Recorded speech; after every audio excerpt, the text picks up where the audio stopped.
आजम खान की रिहाई के वक्त अखिलेश यादव ने जो गर्मजोशी दिखाई थी वो आजम खान के लिए नहीं दिखी।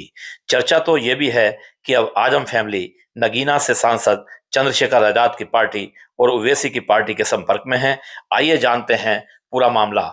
जैसा कि आपको मालूम है कि 2024 के लोकसभा चुनाव में उत्तर प्रदेश से 37 लोकसभा सीट पाने के बाद देश की तीसरी सबसे बड़ी राजनीतिक पार्टी बनकर उभरी समाजवादी पार्टी का कोर वोट बैंक यूं तो मुस्लिम और यादव ही रहा है। लेकिन सीआईडीएस के सर्वे में ये बात सामने आने के बाद कि हर तीसरा यादव वोट बीजेपी को जाता है, मुस्लिम वोटों पर समाजवादी पार्टी की निर्भरता और भी ज्यादा बढ़ गई है। मगर खास बात यह है कि समाजवादी पार्टी के मुखिया अखिलेश यादव पर मुसलमानों के सरकारों पर चुप्पी साधने और समाजवादी पार्टी के वरिष्ठ नेता रहे शफीकुर रहमान बर्क के पोते व मौजूदा सपा सांसद जियाउर रहमान बर्क और सपा के संस्थापक सदस्य मोहम्मद आजम खान जैसे नेताओं की अनदेखी करने के आरोप लग रहे हैं। ऐसे में बड़ा सवाल ये खड़ा हो रहा है कि क्या वाकई अखिलेश यादव को मुस्लिम वोटों को समेटने के लिए आजम और वर्क जैसे नेताओं की जरूरत है भी या नहीं। आजम खान के परिवार से मिलने जब जब आजाद समाज पार्टी के मुखिया चंद्रशेखर आजाद ने रामपुर में कदम रखा, तब तब सपा मुखिया की बेचैनी बढ़ती नजर आई। वहीं पहले चंद्रशेखर सीतापुर जेल में आजम खान से मिलने गए, फिर हरदोई जेल में उनके बेटे अब्दुल्ला आजम से मिलने गए। इसी के बाद अखिलेश और उनकी पार्टी आजम फैमिली के लिए सुपर एक्टिव हुई। लेकिन गुजरे वक्त के साथ अब वो बात नहीं रह गई है। अब जबकि अब्दुल्ला आजम खान की जमानत हो चुकी है, वे जेल से बाहर हैं, लेकिन अभी तक ना तो उन्होंने आजाद समाज पार्टी के चंद्रशेखर आजाद को लेकर और ना ही अखिलेश यादव को लेकर कोई बयान दिया है और ना ही सोशल मीडिया पर कुछ लिखा है। खुद अखिलेश भी बेफिक्र नजर आ रहे हैं, जबकि इससे पहले जब आजम खान जेल से रिहा हुए थे तब अखिलेश और सपा ने काफी गर्मजोशी दिखाई थी। गौरतलब है समाजवादी पार्टी के पोस्टरों और बैनरों से भी धीरे धीरे आजम खान बाहर होने लगे हैं। अब्दुल्ला तो पहले ही बाहर थे। ऐसे में सवाल उठ रहा है, क्या अखिलेश यादव मुस्लिम वोटों से बेपरवाह हैं? क्या चंद्रशेखर आजाद से आजम खान और अब्दुल्ला आजम की गुपचुप बात चल रही है? क्या ओवैसी आजम के साथ आने की संभावनाएं हैं? रामपुर और पश्चिम उत्तर प्रदेश के लोगों में और खासकर मुसलमानों के बीच ये चर्चाएं तेज तो हैं।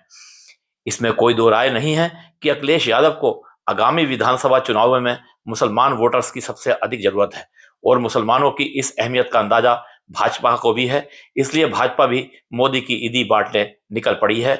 ऐसे में अखिलेश यादव भी बहुत फूंक फूंक कर कदम रख रहे हैं।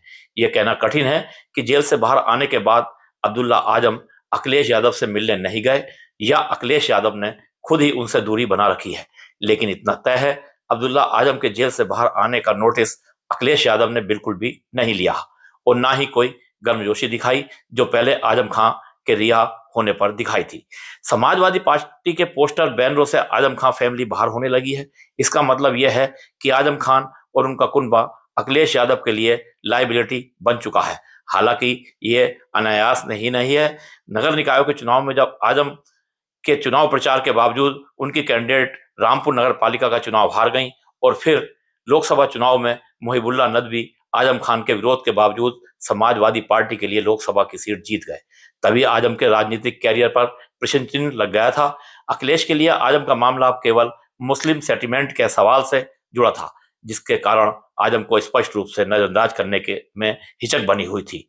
लेकिन अब परिस्थितियां बदल रही हैं। मुसलमान वोटर के पास समाजवादी के अलावा कोई मजबूत विकल्प बचा नहीं है और वक्फ बिल, समान नागरिक सहित भाजपा के विरुद्ध उनकी एकजुटता को अखिलेश यादव भी ठीक से भुनाना चाहते हैं। पसमानदा मुसलमानों पर फोकस करके भाजपा उन्हें अपनी ओर खींच तो पाई नहीं, लेकिन अखिलेश का ध्यान पसमानदा मुसलमानों की ओर डाल दिया है। अब अखिलेश यादव ऐसी मुस्लिम लीडरशिप उड़ाने में लगे हैं जहां उनके पिता उनके दौर का सहारा ना हो, कोई उन्हें दबाव में भी ना ले सके। इसलिए मौलाना मोहबिल्ला जैसे प्रत्याशी उनकी पसंद बनने लगे हैं। युवाओं को आकर्षित करने के लिए इकरा हसन जैसे युवाओं को आगे करना उन्हें अधिक उपयुक्त लग रहा है। इसलिए अब आजम खान उन जैसे लोगों की दबाव की रणनीति को अखिलेश यादव नकारने लगे हैं। इतना ही नहीं, विधानसभा के बजट सत्र के दौरान समाजवादी पार्टी के मुस्लिम विधायकों, खासकर इकबाल महमूद की सरकार के प्रति नरम रवैये पर जिस तरह अखिलेश के बिफरने की बात सामने आई थी, इससे स्पष्ट है अखिलेश यादव अब किसी समझौते के मूड में नहीं है। अब तो यही लगता है आजम खान अखिलेश यादव के लिए बीते दौर की बात हो चुके हैं और रामपुर की जनता भी आजम खान को इसी नजरिए से देख रही है। ये अलग बात है, अभी अखिलेश यादव आजम खान का नाम मुस्लिम सेटलमेंट को भुनाने के लिए गाय बगाहे ले लें। जनपद रामपुर से एमके टीवी न्यूज के लिए इरफान नब्बू की रिपोर्ट।